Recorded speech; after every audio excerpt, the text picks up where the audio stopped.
Thorn Aerospace occupied a sprawling, low-slung brick facility in Bridgeport, Connecticut, where the air constantly smelled of sulfurized cutting oil and the heavy vibration of stamping machines rattled the window panes. We were a mid-tier defense contractor. We did not manufacture complete aircraft or missile guidance systems. Instead, we manufactured the critical, high-strength fasteners that held those systems together. Our catalog consisted of specialized bolts, studs, and heavy-duty pins fabricated from exotic alloys like Inconel, Monel, and titanium. In the aerospace defense sector, these were designated as safety-of-flight components. If a structural bolt holding the engine mount of a fighter jet or the main rotor assembly of a military helicopter shears under dynamic load, the aircraft does not fly. It crashes. My name is Marcus Vance. I am 47 years old, and for the past 15 years, I have served as the Director of Quality Assurance at Thorn Aerospace. My career was built on an uncompromising commitment to technical precision. Every shipment that left our shipping dock required a signed material certification form, backed by physical testing records, chemical analysis reports, and non-destructive inspection logs. The Defense Contract Audit Agency, or DCAA, held us to rigorous quality standards under federal procurement guidelines. I was the final gatekeeper, a role that earned me the respect of federal inspectors and the occasional resentment of corporate executives who viewed quality control as a bottleneck to quarterly revenue. The vulnerability that led to the crisis began in our incoming inspection department. 2 months prior, we received a 20-ton shipment of Ti6 Al4V titanium alloy bar stock from a domestic metal distributor named Alpha Alloys. The distributor provided mill test reports, which are certified documents detailing the chemical composition, heat treatment history, and mechanical properties of the metal.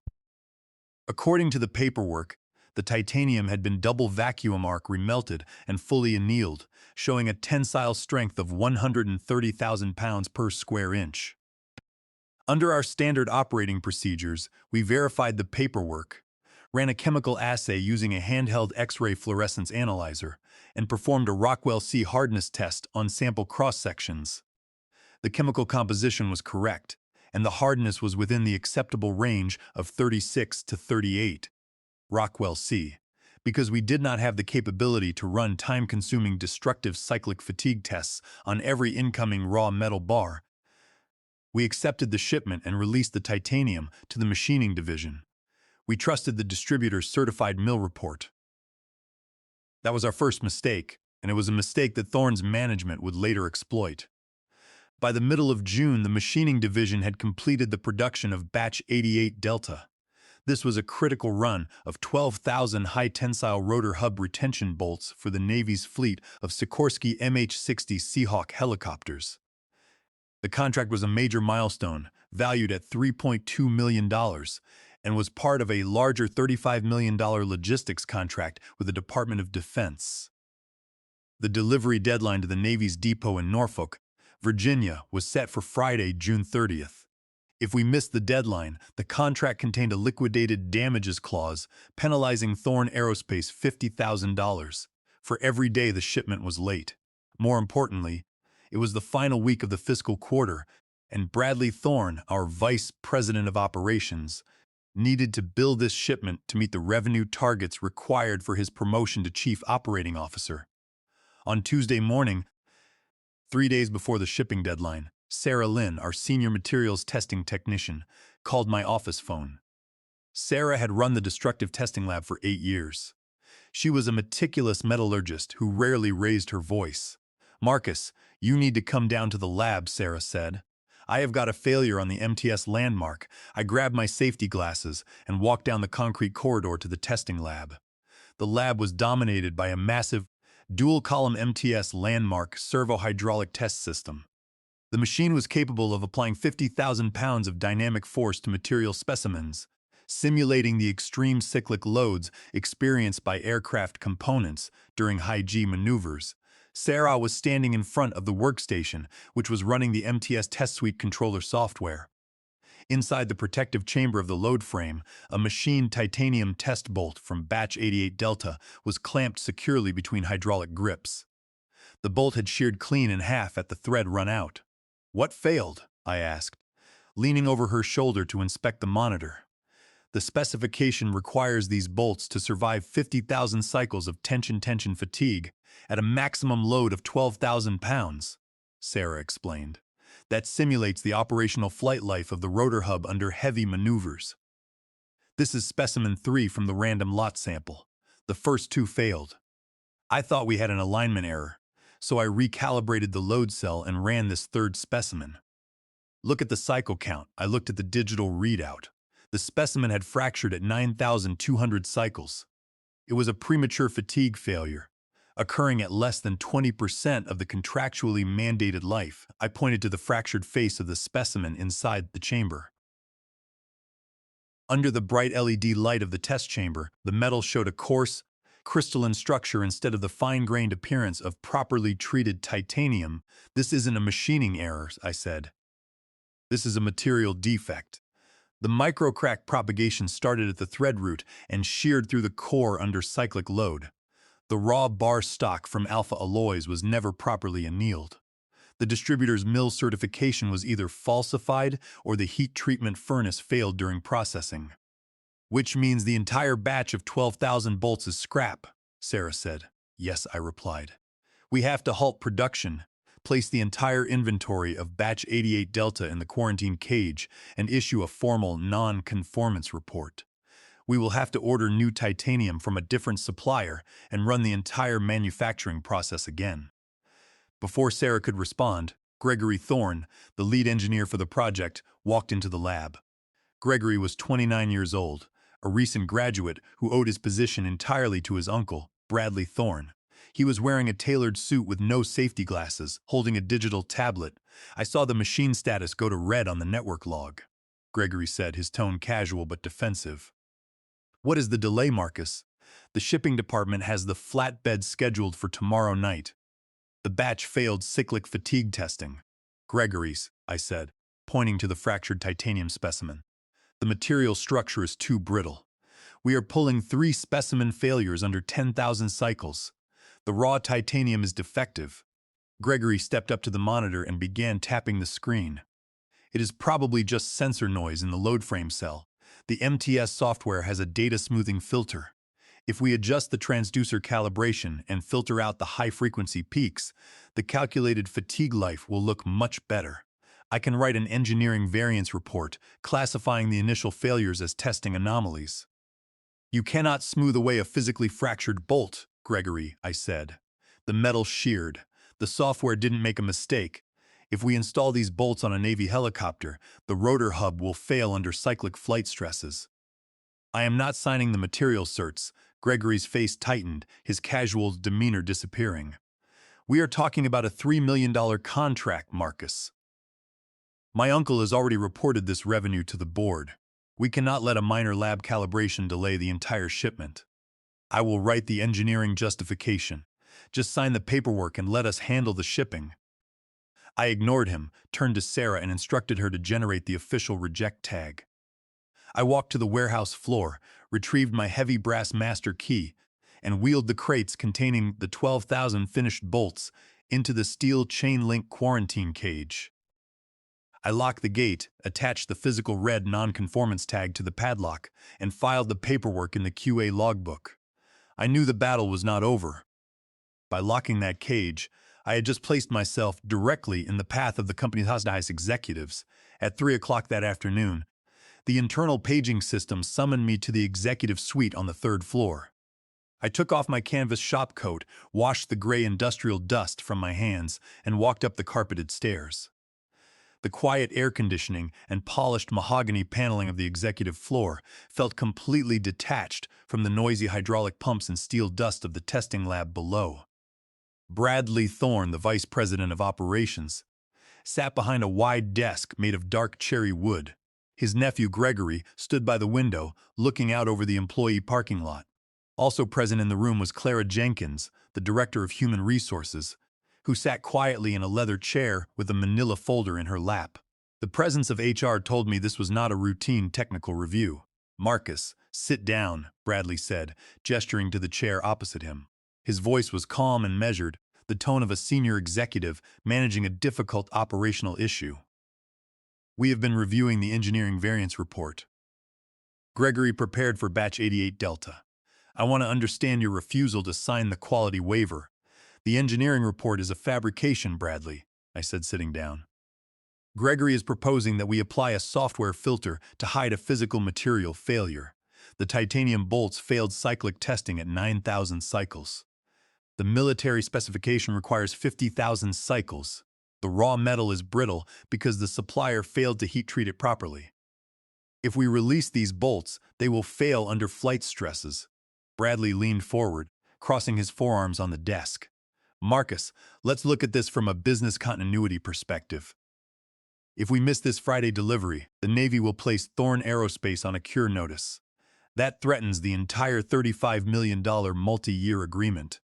If that contract is canceled, we will be forced to shut down 2 production lines and lay off 40 assemblers on the shop floor. Those are people with families. People you work with every day. You are asking me to certify that these parts meet military specifications when we know they do not, I replied. That is not an engineering variance. That is product substitution and compliance fraud. The mill certificate from Alpha Alloys is clean on paper, but the physical testing proves the certificate is false. If we ship these, we are exposing the company to massive liability. We have legal coverage, Bradley argued.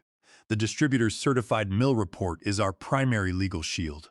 If the metal fails in the field, the liability falls on Alpha Alloys, not on us.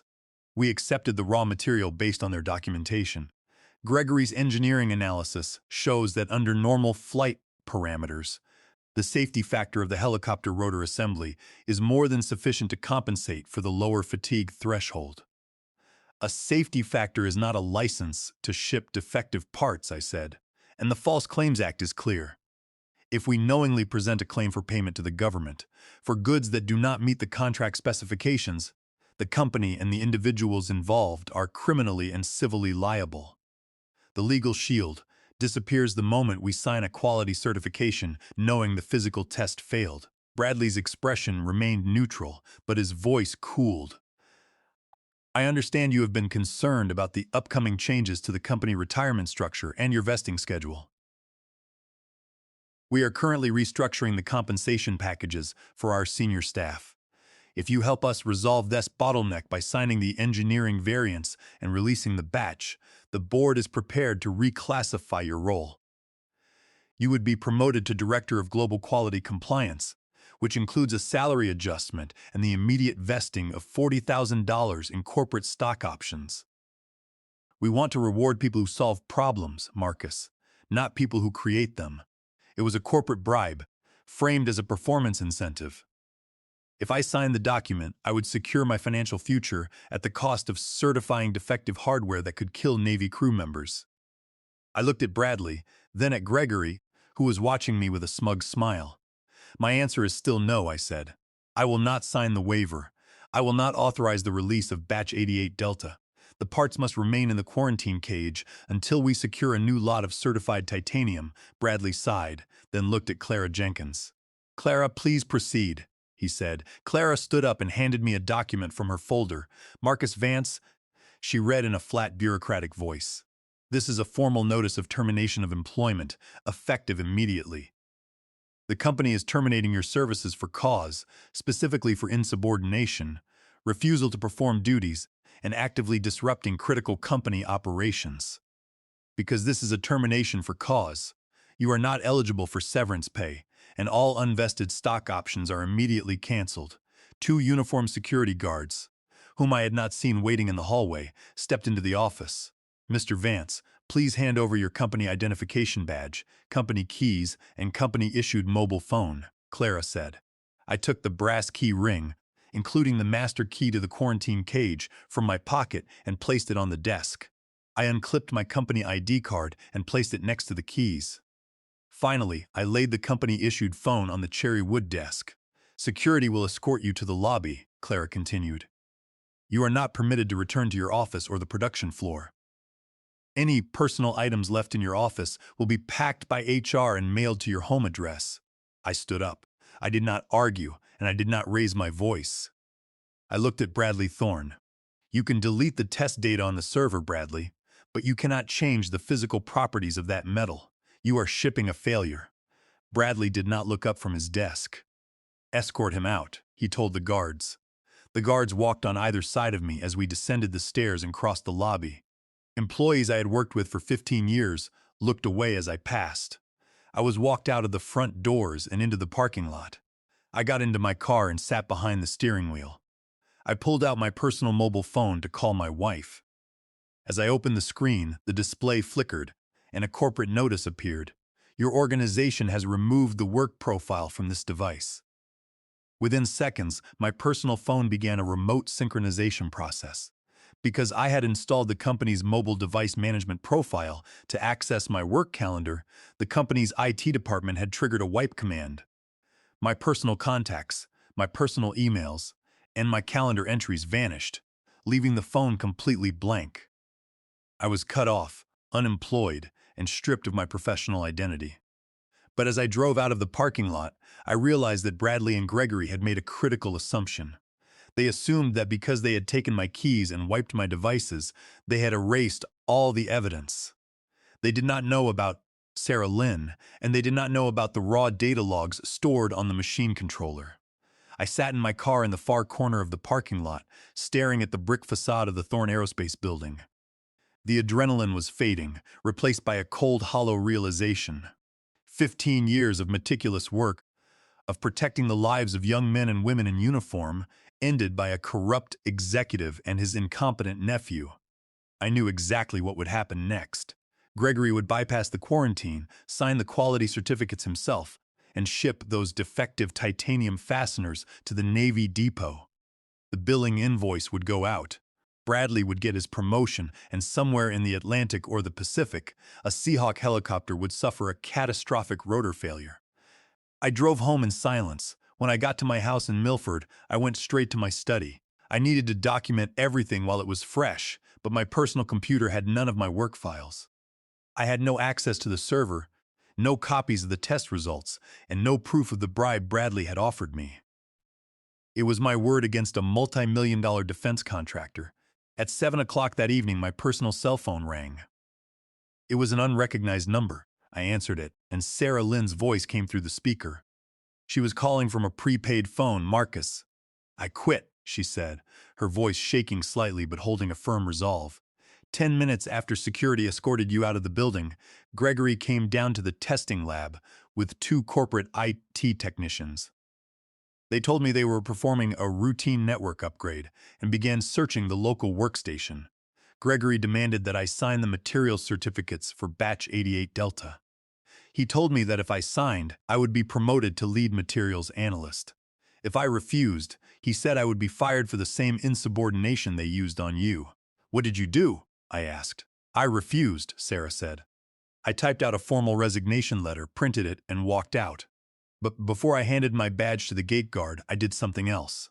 I knew Gregory would try to delete the test records, so I logged into the MTS landmark controller using my administrator credentials. I did not delete or modify any files on the server. I knew that deleting corporate data could be classified as spoliation of evidence in a court of law. Instead, I ran a secure export of the raw database directory. "Do you have the raw testing curves?" "I have everything," Sarah said. I copied the raw database files for all 3 failed test runs onto an encrypted external drive. These are not just PDF reports. These are the raw binary logs containing the millisecond by millisecond load frame sensor readings, the displacement metrics, and the transducer outputs. More importantly, the MTS system uses an internal hardware security module. Every test run is automatically stamped with a SHA-256 cryptographic hash signed by the machine's private key. It proves the data was generated directly by the load frame sensors and has not been altered. Gregory can write whatever he wants on a PDF report, but he cannot forge a cryptographically signed raw machine log. It is mathematically impossible. I felt a sudden surge of relief. We didn't just have a disagreement. We had the physical, unalterable proof of the material failure, and we had obtained it without violating any laws regarding the destruction of corporate property. "I need you to keep that drive safe, Sarah," I said. "Don't upload it to any cloud storage, and don't tell anyone you have it. I am calling a lawyer."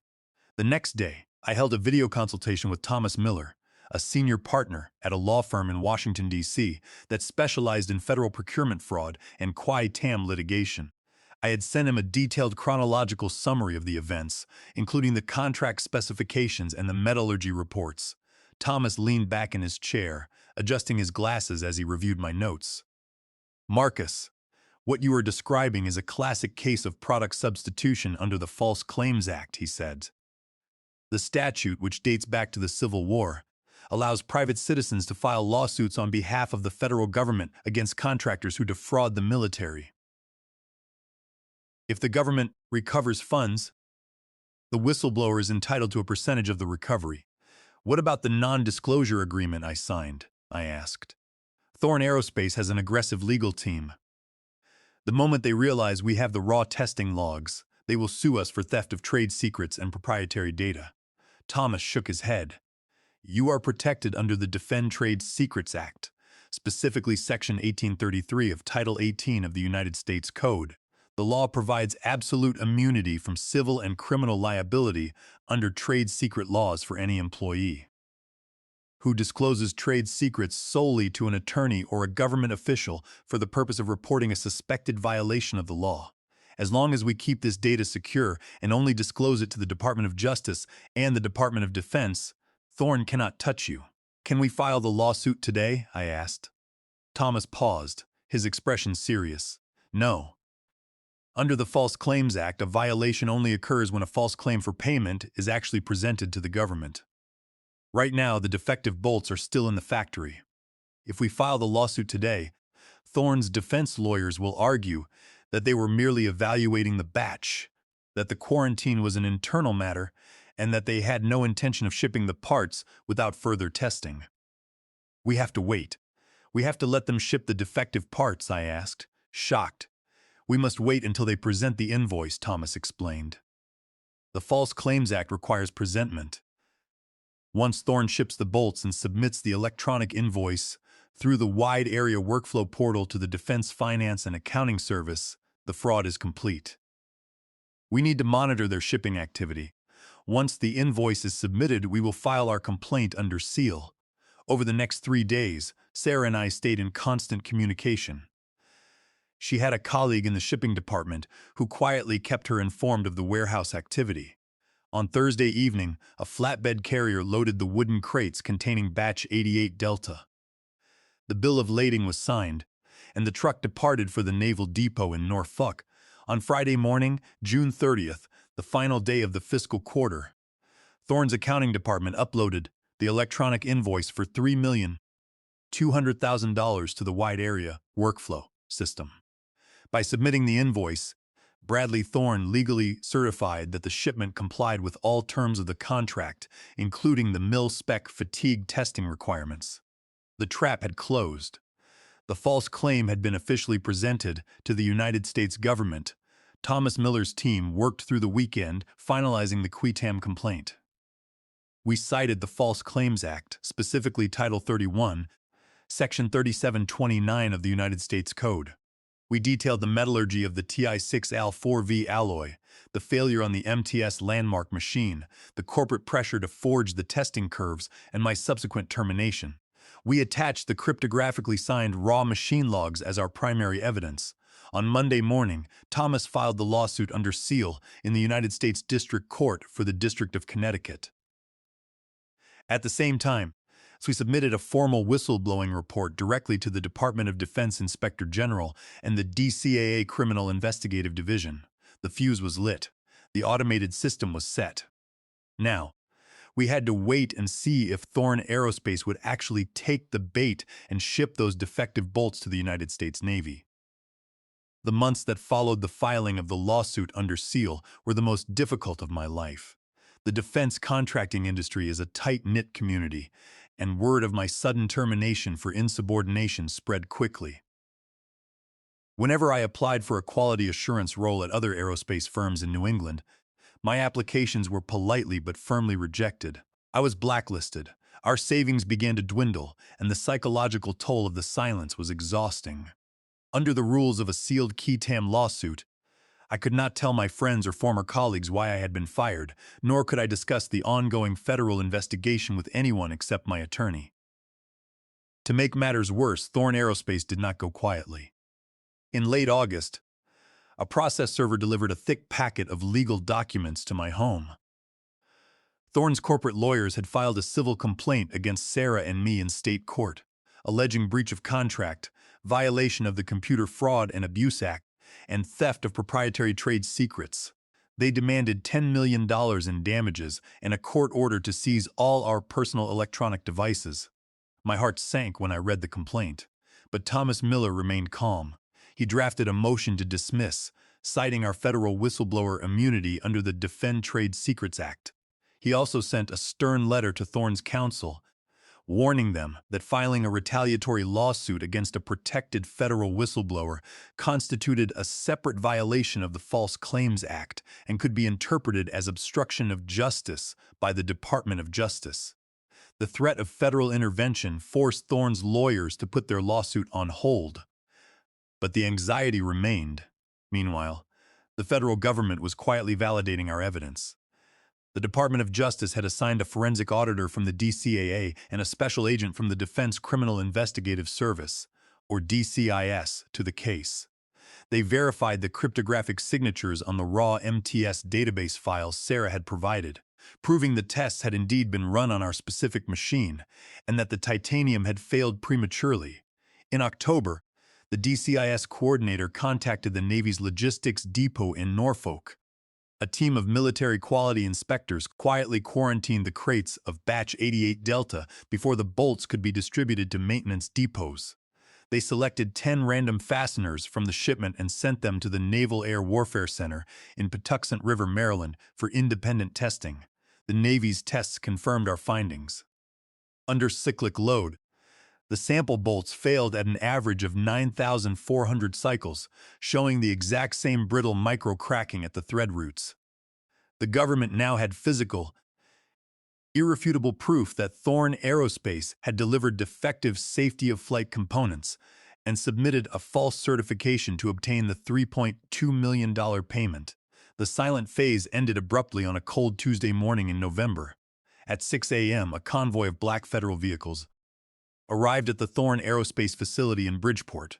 Armed DCIS special agents and FBI forensic technicians entered the facility, presenting a federal search warrant. They seized the engineering department's local servers, hard drives, and email archives. Gregory Thorn was arrested in his laboratory, escorted out in handcuffs in front of the morning shift workers.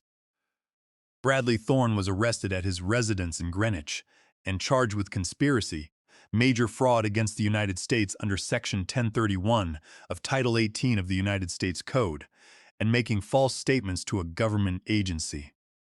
A few hours later, the federal court in New Haven unsealed our Key Tam lawsuit, revealing that Sarah and I were the sources of the investigation. The Department of Defense immediately issued a global ground safety alert, ordering the inspection and replacement of any titanium fasteners supplied by Thorn Aerospace on all Navy MH-60 Seahawk helicopters. The revelation of systematic quality fraud shattered Thorn's reputation. The legal and financial fallout was catastrophic for the company. Faced with the raw cryptographic test data and the Navy's independent reports, Thorn's defense counsel realized they had no viable defense. The Department of Justice demanded a civil settlement of $25 million under the treble damages provision of the False Claims Act. Furthermore, the Pentagon initiated immediate debarment proceedings, suspending Thorn Aerospace from receiving any new federal contracts. Because federal contracts accounted for 80% of the company's revenue, the debarment was a fatal blow. Cut off from their primary source of income and facing $25 million in federal liabilities, the board of directors filed for Chapter 7 bankruptcy. The company's assets, machinery, and real estate were liquidated to pay the federal fines. Bradley and Gregory Thorn subsequently entered guilty pleas to criminal procurement fraud, with Bradley receiving a 48-month sentence in federal prison and Gregory receiving 30 months. Under the False Claims Act, the whistleblower's reward is calculated based on the quality of the information provided. because our evidence was direct, cryptographically verified, and had prevented a potential military aviation disaster. The court awarded Sarah and me the maximum relator's share of 25% of the $25 million settlement. Our share amounted to $6,250,000. After paying our legal fees and taxes, Sarah and I received a life-changing sum. But the financial reward was secondary to the restoration of our professional reputations. We had stood up to corporate corruption, protected the military personnel who relied on our hardware, and proved that the truth could survive the pressure of corporate lawyers. With the settlement funds, Sarah and I decided to build a business based on the principles we had defended. During the bankruptcy liquidation of Thorn Aerospace, we purchased several testing machines, including the very same MTS landmark load frame that had exposed the brittle titanium. We rented a facility in Milford and established Vance and Lynn Materials Testing. Today, we operate as an independent certified testing laboratory, conducting metallurgy audits and cyclic fatigue testing for aerospace manufacturers and defense contractors. Our clients hire us because they know we do not compromise. They know we do not smooth over curves, and they know our certifications are backed by unalterable, cryptographically signed data. Every day when I walk onto the lab floor and hear the steady rhythmic hum of the hydraulic load frames, I am reminded of the choice we made. We stood up to corporate greed, we protected the crew members who rely on those helicopters, and we let the system do its job. In the end, the truth didn't just come out, it prevailed.